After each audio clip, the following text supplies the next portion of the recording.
Download this code and get free GPT-4o from codegive.com, link in the description below. Sure. Building a REST API with SQL Server using json functions can be a powerful way to expose data from your database in a structured format.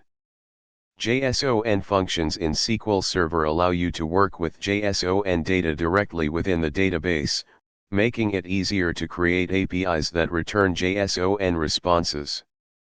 Here is a step-by-step tutorial on how to build a simple REST API with SQL Server using JSON functions.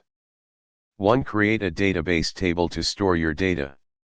For this example, let's create a table called Employees with columns ID, name, age, and department.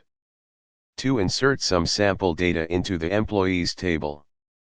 3. Create a stored procedure that retrieves the data from the Employees table and returns it as a JSON object. 4. Enable SQL Server to allow executing the stored procedure via HTTP by enabling the CLR integration and HTTP activation features.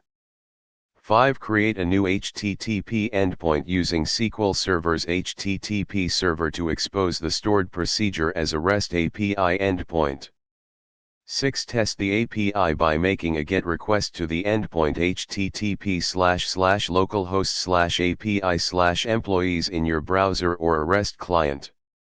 You should receive a JSON response containing the employee data.